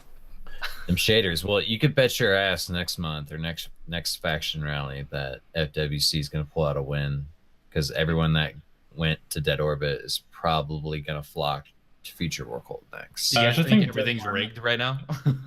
Just hashtag rigged. Everything's rigged. Yeah, it's like Twitch raffles. Rigged. Well, here's the other thing, though. If you look at the numbers, it looks like New Monarchy players probably didn't play as much. For instance, Dead Orbit, 47% of players pledged them, and they got 58% of the packages, so they played above their numbers, right? Future War Cult, 20% pledged, 19% of the packages, so they were pretty, negligible. New Monarchy, 33% pledged, but they only got 22% of the packages, which means a lot of people pledged, 11% of people pledged and didn't do much. So, New Monarchy is lazy. Confirmed. Wow.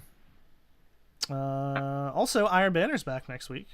Yo. Control. Yes, I'm excited. 6v6. I can turn in all my tokens that I forgot to turn in. So, yeah. You forgot to turn in your tokens last time? I went on a huge grind, and it was like Monday night or something. I'm just like, yeah, I'll just turn them in the morning, before reset. And I ended up going to my dad's to like work, and I forgot. I came back. I'm just like, oh wow, today's Tuesday. I didn't even get any packages. We have a very astute observation. Dewey McDewerson in chat said, "Those new Monarchy people are the same type of people who wear Slayer concert tees and secretly jam out to Taylor Swift in their car when their friends aren't around." I'm gonna have to agree. Fate, what's your Swift and my friends aren't around? What's your take on Taylor Swift? Blank Space is low key lit. That's the only Nice. Yeah. Did you pledge to New Monarchy? No, I did Dead Orbit. Well, you're still just as dead to me. He was smart. I just think Dead Orbit's gonna win the next faction too, because I think a lot of people who did pledge Dead Orbit didn't hit rank 50, so they're gonna do it again just to get to rank 50, unless they switch the catalyst around. Like, one thing I wish I would have done with the catalyst is whenever you hit rank 50, you have to choose one of the three, so that, because of course everyone's gonna choose Gravits and Lance. It's the most broken gun in the game right now. But yeah, that's my take on the faction. Really, I think it'd be better if they did that's that. Actually, that's a really good idea. That let the true winner win, and not based upon what catalyst / meta weapon catalyst that they're selling. Yeah. Well, I think I was okay with the, because maybe you're not going to get all three of them, and that's part of the thing that we've been okay with. That, like, you don't have to get everything. My only change when looking at it like that would have been that the only time you can change pledges during a week would be if you hit rank 50. So, like, say this time I got to 35, which I did, around there.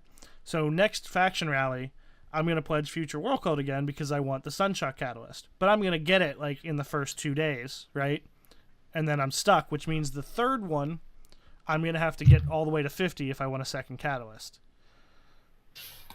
Whereas, and this is for people, like, I don't care. But if someone wanted to get, more than one, whatever. But say if you hit 50, you could then switch. So that way, like, this time I got to 35. Next time I could hit 50, switch and start on another one, and then finish them on the third faction rally. Do you know what I'm saying? Does that make sense? Okay, good talk. Thanks, guys, for your input. Oh my god! Oh shit! My headphones fell out. Oops. You're all a bunch of dicks.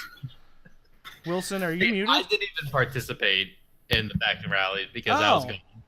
No, it's I fine. was gone half the time, and then I only had a couple days left after, like, doing work and stuff like that. So I'm just like, eh. To be honest, man, you're not gonna miss out on much, dude. Like, just make sure that you get the next two done and get Sunshot and Graviton, because the Sweet Business one, it takes away flinch. Yeah.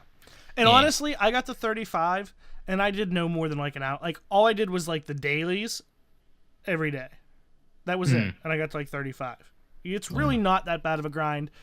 Granted, I see it for people who don't play that often, but for those of us who, like, jump on at least for a little bit almost daily, it's not that bad. You're going to play maybe an hour every day, 2 hours one of the days, and just grind. It's really not bad. And I got a bunch of stuff done. You're right, Hov. If you take your time with it and not be like, I have to get to rank, 10 today and then rank 20 tomorrow. If you just, like, kind of ease into it and just do your challenges and, like, just kind of earn tokens in between it, it's really not that bad. It'll take you all week, but, like, if you don't have that mindset of, like, I got to get it done right now, like, it's not bad. It's really at all. not that bad. No. Yeah. And all I did was just grind tokens, not even grind tokens, but just go for tokens until Monday night. I spent about an hour doing the actual, like, put on the armor, get kinetic kills on Vex, to get the ornaments, and that took me about an hour, and I got all of them. So it's not that bad of a grind. It really isn't. Yeah, next time I definitely have to jump in and participate. For which faction? I don't know yet. All right. I do not know. We usually don't mention the movie of the week, but the winner was a Cade 6 tribute. It's just a bunch of clips of him from the game with sad music playing. It's pretty good. Talking about tribute, did you see the E3? Someone made like a little shrine dedicated to. I saw that. Yeah. Oh man. Well, speaking of E3, I think we're pretty much done with this week's Destiny stuff. Is there anything else you guys heard, saw, have an opinion on as far as the Destiny news this week? I'm sure I'm missing something. There's been so many different interviews across different platforms, but I can't think of anything. So we're about an hour and a half in. Do you guys want to spend a couple minutes talking about E3? I'm down. Thoughts? What's exciting to you guys? Fate, what stuck out to you about E3? What are you excited for? Besides I Destiny. haven't watched anything of E3 actually. I didn't watch any of it, but you didn't hear anything about any games or anything? Not really, no. Though I heard about people thought Skate 4 was coming out. I was really excited for that because my friends were hyping it up. Everyone got baited with Skate. Yes. That was one of my favorite games on Xbox.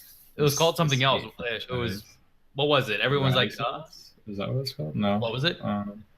Horizon, is that it? No. That's probably not it. I don't know. I don't know what it was called, but everyone was just like, "Oh, a new Skate game, let's go!" And then it ended up being a different game. We're like, "I guess that's also cool." Skate, more like bait. Literally. So, since we're talking about Destiny, and Destiny's a looter shooter, let's jump on over. Maybe you guys see anything about Anthem? I did. Anthem looked cool. Looks interesting. I didn't like the flying around stuff. Once they like kind of got on the ground and started fighting, it looked really interesting to me. And as soon as they started getting up and flying around, see, I'm just skeptical about how big the world actually is. Like, of course, what they're showing, it looks pretty big. It looks decent. I like the idea of flying around. I like the idea of maybe just being like a Iron Man. Yeah, I guess the big question is, are they growers or showers, right? Okay, anyways.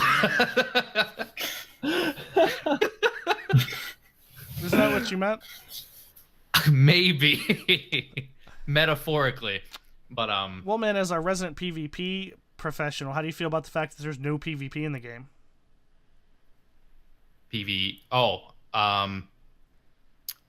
Honestly, I'm kind of okay with there not being any PvP in Anthem because they can focus purely on just here's PvE, 4-player co-op. Let's make stuff ridiculous. Crazy and we weapons, don't have to we don't have to worry about like taking care of like a whole, what Bungie has to do. They have to balance both things. Now they can just focus on one, or maybe not even try to balance it. It's just like, let's just give them the crazy stuff and let them become as powerful as they want, I think you're totally right. And because of that, now I know that they're going to be slightly different games, even though they have the same idea in the first place. But because of that specifically, do you think that'll help Anthem and the Destiny franchise occupy two different spaces with gamers? Maybe, actually, because everyone's, every time another looter shooter, like when Division came out, everyone's just like Destiny killer and all that. So Destiny, like you said, two different aspects. One's just going to be pure PvE experience. The other one had PvE/PvP.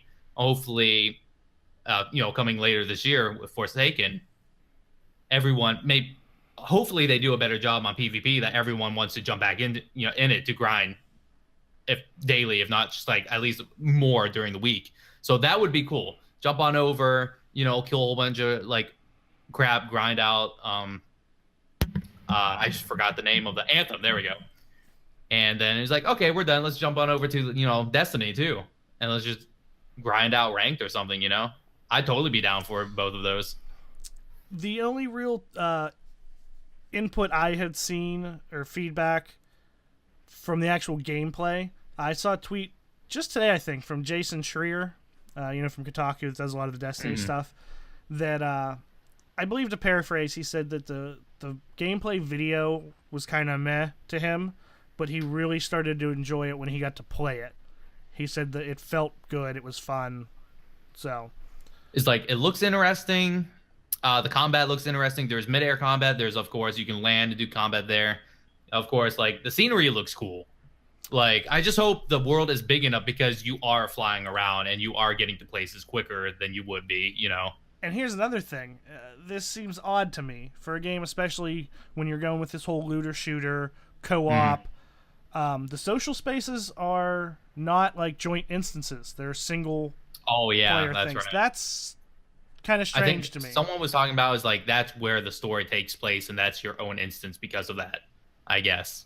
But at the same time, it's just like, would it really matter if everyone's going through the campaign together anyways? When it just be like, you know, let's just jump in together. Right. I don't know. A lot of games are doing that nowadays. Whereas like old games, old co-op games, everyone just jumps into the same instance together. You know. I mean, I guess there wasn't really a lot of social space back then, but story-wise, campaign-wise, co-op like Halo, for instance, if you're doing the same thing, you would jump into the same. You know, everything's the same instance. But another thing that I was kind of skeptical on, it's supposed to be a looter shooter, and there was, I think, one little section where it actually showed loot pop up in the gameplay. Everything else that was happening, you saw explosions, you know, you killing creatures and all that. There is no loot anywhere. It was like I was actually watching Gathalion stream when he was streaming E3 and all that, and he called it out. Just like one little moment where loot finally appeared. But it's just like, where's all the loot at? You know, hopefully, you know, hopefully it's not just super rare and you get loot just here and there. You know, hopefully there's something real to grind for. I don't know. I got I don't know, a little scared because of that. It has potential. We'll see. I just hope that you know, this is a really, and I know this has probably been said a million times, but now that some of these games are going to be coming out, and Destiny seems to really be making big changes to get people back, this is a really important next 6 months to a year for Destiny. There's a lot of cool looking games that's going to be coming out. Like you said, you didn't get to watch any E3. Like both you and Fate? Oh, I didn't watch any of the thing like live, but any of the games that I was interested in, I've watched some of the gameplay reveals. All right. This is like Fallout 76 got me really excited, man. I don't like I've Fallout. been saying for a long time that Bethesda, if one of my favorite games ever is Oblivion.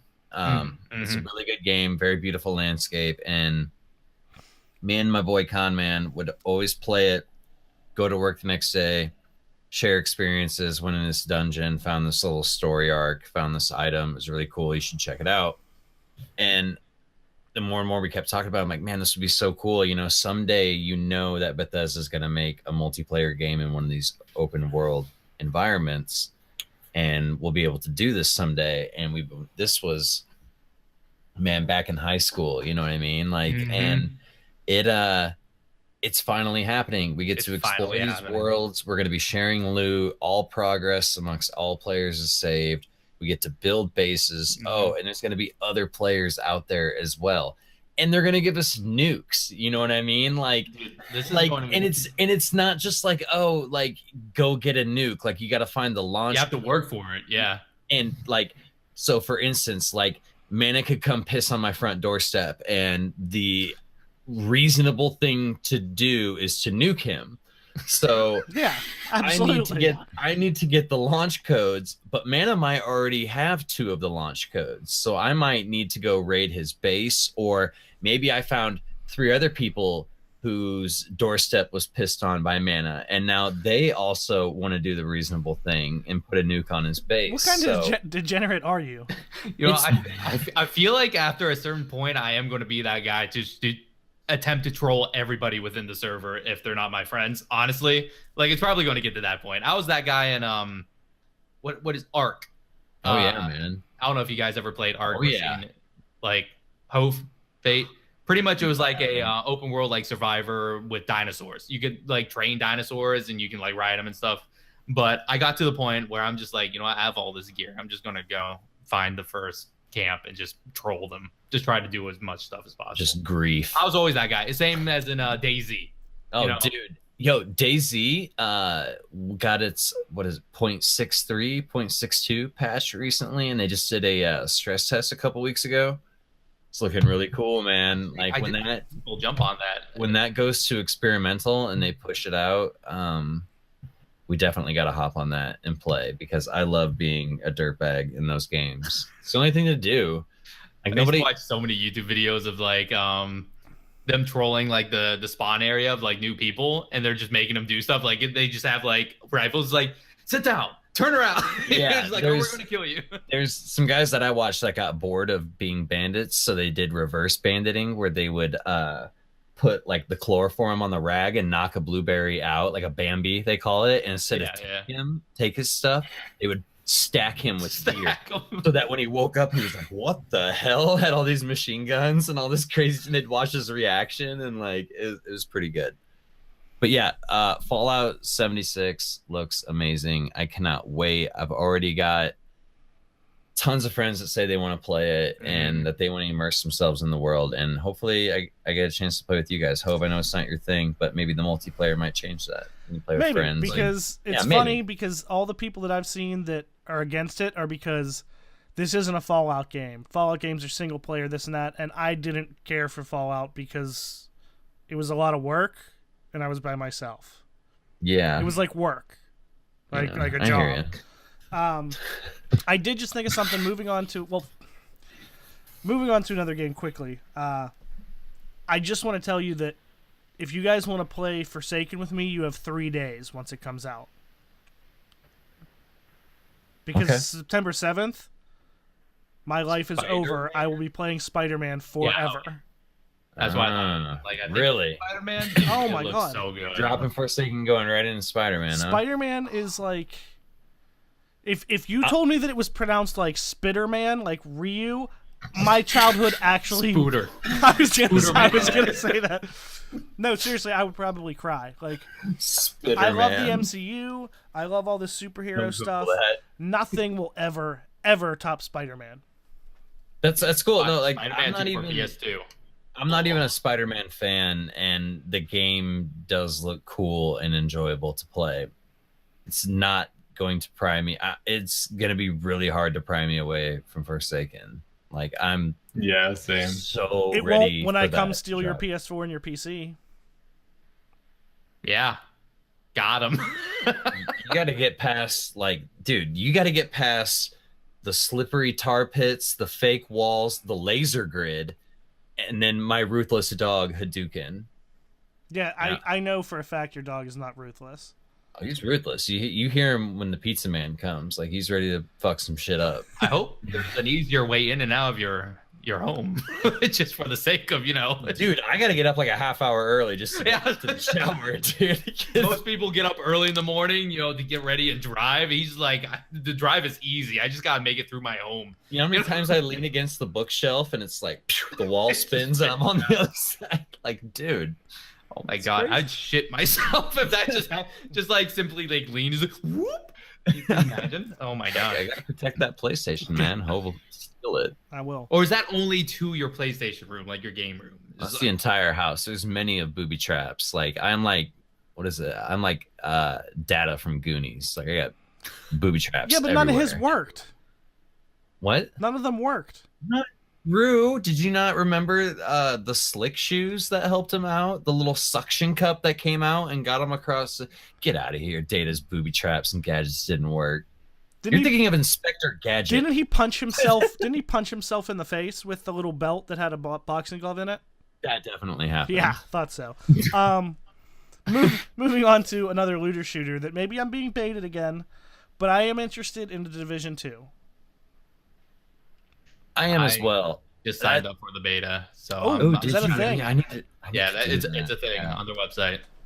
I got really into it and then fell off like very quickly. I think I put 40 hours into the beta.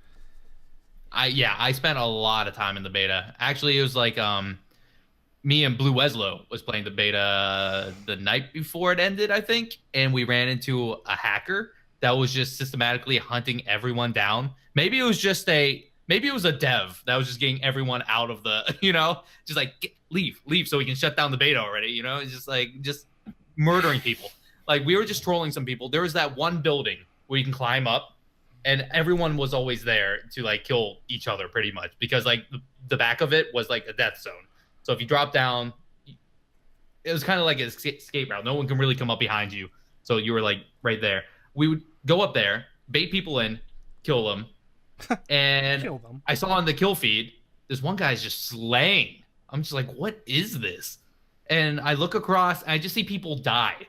I'm just like, it's him. It's the guy. So we're like scared. We're hiding up on top of the rooftop, and all of a sudden they got us, and we're just like, this guy. Right? It was frightening because the server was gone. When someone died, they got kicked off the server. So it was just like us two for a while. Oh, it was like, no one else permadeath? was there. Yeah, it was permadeath. It was crazy. It was crazy scary. That sounds awesome. But I spent a lot of time in the beta, jumped into the campaign or like the actual game, and I'm just like, Yeah. I don't know, man. Maybe it was like the characters or the enemies weren't really satisfying. I mean, they to kill. they admitted that it was fucked at the beginning, and they made a ton of changes. I never played it, but I heard lots of good things from the people who did stick around. I attempted to jump back into it. Yeah, I jumped back into it. The changes are much, much, much better, but there's still this disconnect between me lighting up this dude with an AK-47 in a starter jacket and having to reload and then dump yet another clip into that fresh starter jacket. It's like shooting in aliens. There's that like it's an alien.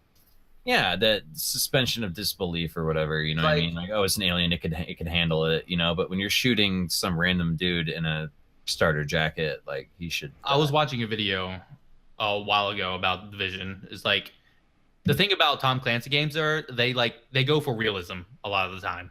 A lot of things are actually, Yeah, you know, absolutely. and in the Division, they had an opportunity to actually, like, there was an infection going on, like the population of the world went down and all that. They actually had an opportunity to maybe come up with some sort of infection, like maybe not zombie, but just like maybe like the Last of Us type of infected like person, you know? They actually had an opportunity to create something like that and run off of that, but instead they just goons, really buff goons. I agree with you, and that brings me to my point that everybody is excited about, and which is my biggest negative to it. They announced 8-player raids. And everyone was like, oh, raids! But, like, how do you have a raid against a bunch of normal people? Like, they're not aliens. There's no crazy contraptions and dick walls and auras and all this stuff because it's in a real-life setting. So all they can do to make a raid, I mean, maybe they'll blow me away with something, but is send lots of guys at you or continue to have bullet sponge starter jackets. It's a little bit of both. Like, so they kind of had those incursions or whatever before, and like they were some like seriously heavy armored dudes. Like, you know what I mean? I'm talking like, you know, inch steel plating on and stuff. Or they had like some sort of a big vehicle, like some sort of tank type vehicle that they were in, and, you know, waves of enemies and some mechanics of like the room would catch on fire and you'd have to go turn part of the sprinkler system on and, you know, things like that. So I'm interested as well. 8-man sounds pretty chaotic, but we'll see. I mean, do you just think that, you know, when I think of raids now, I know they're not the original raids, but as far as shooters go, you think of Destiny with all these mechanics and this crazy stuff going on, and I just don't see how they pull something like that off in a more real-world setting. Unless they just accept, maybe they do go the route of like infected people and stuff like that, and just something crazy happens. But I don't think that'll happen. But I don't know. They might pull something crazy off. Yeah. Couple more quick ones. Speaking of betas that we're signed up for, I hope that you guys sign up for Skull and Bones and play that with me. Skull and Bones. Pirates. Yeah, like being a pirate. Shroud put it best. He said this is what Sea of Thieves should have been. So is it an expansion of Sea and Thieves? No, it's a new game. Oh, it's a brand new game. Oh, I haven't actually seen anything about it. Go watch that when we're done. It looks wild.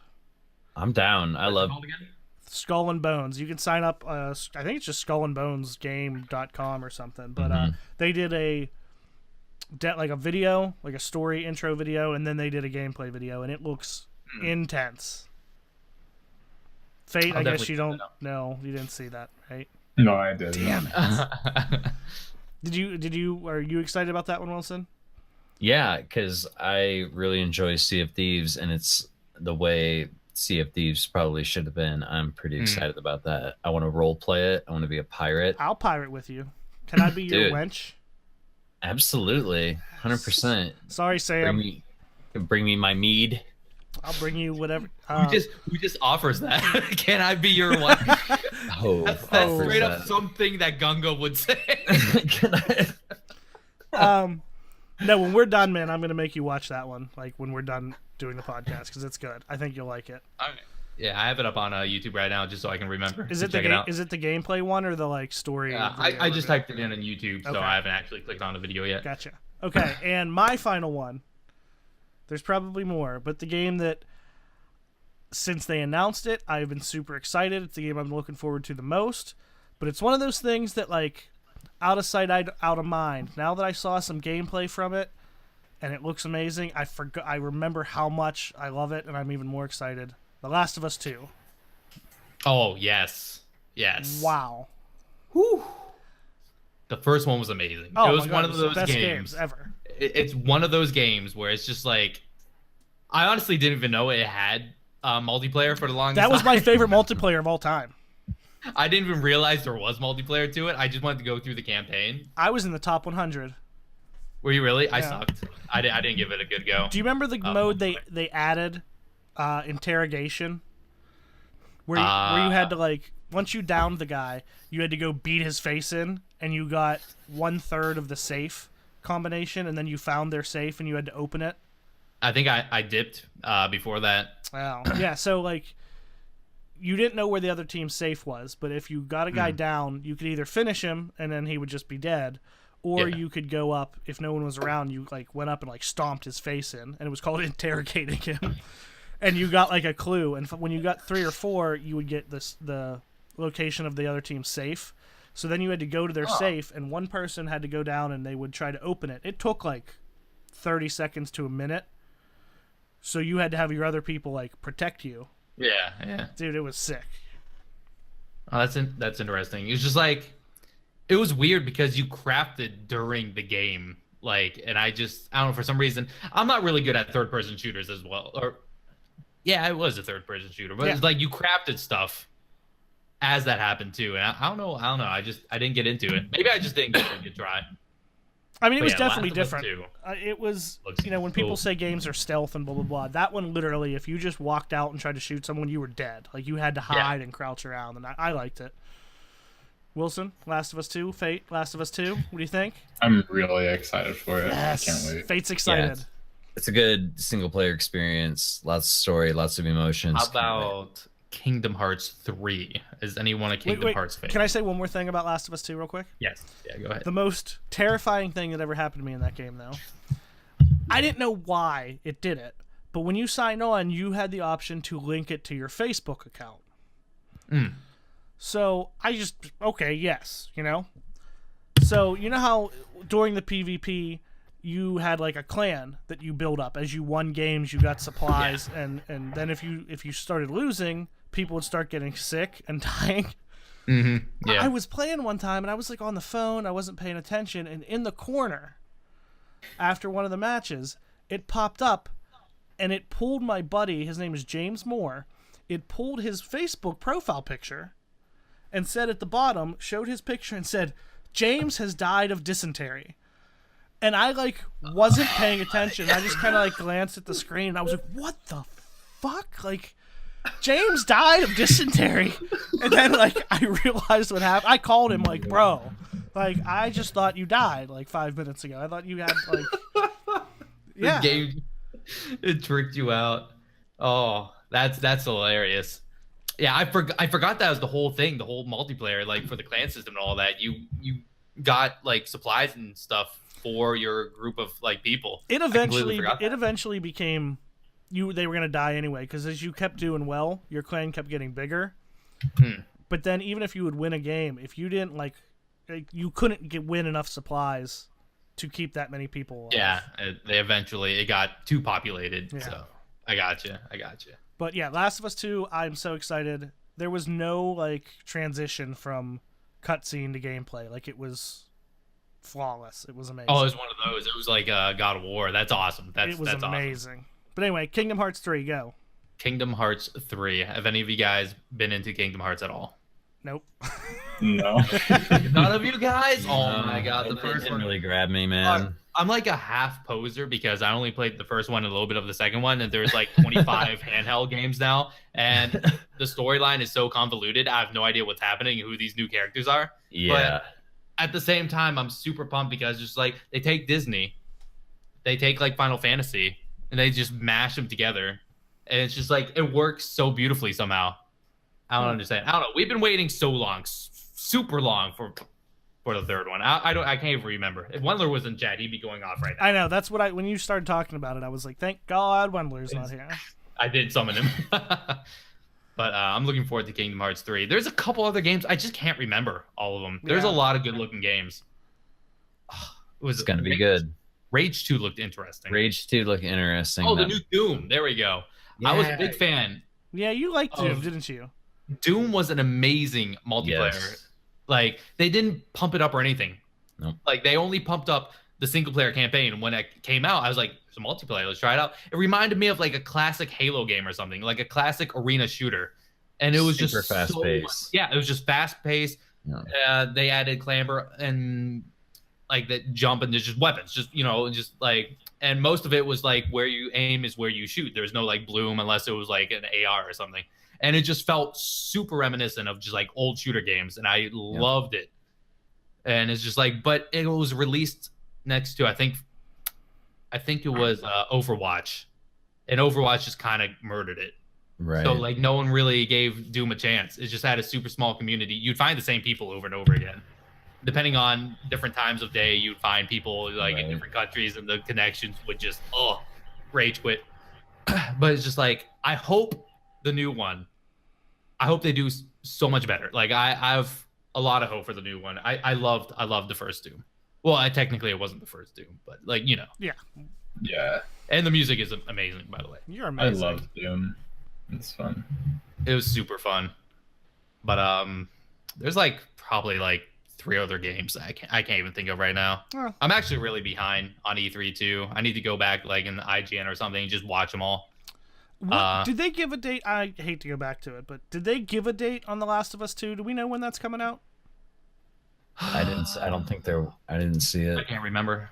I didn't see a release date for it. That makes me Maybe sad. not then. Every time there's not a release date, I just think of like next year, like holidays next year, probably. I looked. There's no release date. Yeah, they didn't announce it. It was just a trailer. I just expect Holiday next year. winter 2019. That's so long. I know. I'll be playing Spider-Man till then. All the way till then. Yeah. Yeah. So I'm out of things. Is there anything any of you guys want to throw out there about anything you want? Oh my God. Mario Party. Is the Switch. Is it Booker's By the way. birthday today? Happy birthday, Booker. Love you, homie. Big happy birthday to Booker. Happy birthday, Booker. Happy birthday, Booker. I fucking love Booker. Good dude. Wait till you He's have amazing. beers with him at Guardian Con. Nice. It's gonna be awesome. First time I met him, he just handed me a beer. Yeah. Yep. Great. Same way as like half the other people. They're just buying me alcohol. Yeah, I'm yeah. just like, "Hey." Man, I was like, I didn't pay for a damn thing all weekend because I'm the man-a-gaper. And I'm wasn't even- wasted. I didn't even expect to do that. It's just like immediately I go there, I get tackled by like MTash TV. Cobb just hands me a beer. I go inside and just everyone starts handing me stuff. I'm just like, yes. I wasn't going to say no to free alcohol, Right. Like if you're offering, yes. Okay. I was pretty drunk that night. I'm not gonna lie. Yeah, you were. Lego was drunk when he looked at his beer. Love you, Lego. So anyway, yeah, so that has been episode 90 90. of 90. REZOcast. Do you want to know before we're done, do you want to know my idea about the 90s? Remember I was Great telling time. you? So I don't have it completely fleshed out yet, but my idea was for each of the next 10 episodes, we either do something like the intro song is a #1 hit from that year, 91, 92, 93, 94. Yo, I'm so down. Or my conversation penetration words are somehow 90s related, or just something like we throw in some each year. Episode 91 will be 91. We're gonna do something All the like that. above. Yeah. I'm down. Sweet. Do it. Do it. Fate, were you even alive in the 90s? I was born in '98. All right. God. And I was now, born in 84. 85. You old people. I was born in '91, so I'm barely a '90s baby. I think I just made the cut. Barely. Barely. Sure. So yeah, episode 90. Thanks guys for hanging out. Make sure, like we said, check out our sponsor Blue Mics and Headphones. They make some awesome shit. Check us out on Twitter at REZOcast. Also REZOcast.com, and you can find our episodes on YouTube, iTunes, Google Play. Leave us a review on iTunes, Google Play, wherever you listen. That would be super fantastic. We would love you forever. Mana will probably send you an anonymous potato if you do. Maybe a couple. First of all, thanks for stopping in. Fate, tell everyone where they can find you, please, Mr. 1998. You can find me on Twitter at iFatebringer, Twitch iFatebringer, and you can add me on Snapchat at TylerCo16. Ooh, shit. He sends nudes. Ooh. I Yo, do. we gotta start I doing do. this week, all right? Wow, just straight up out there, huh? No tease. It's like it happens. Oh my Oh, God. yeah. Nice. Mana? You can find me Twitter, Twitch, all the times on the Manigator, and maybe someday I'll revive my YouTube God, channel. I thought you were going to drop it. I had a video I was making for the past like 5 months now, but I may or may not have. I just lost it. I have no idea where I saved it. So there's that. Wilson? How about you, Wilson? You can find me on Twitter at Ryu Wilson. That's RYU Wilson. It's my middle finger. You can pronounce it Ryu if you want, however you prefer. Booterman?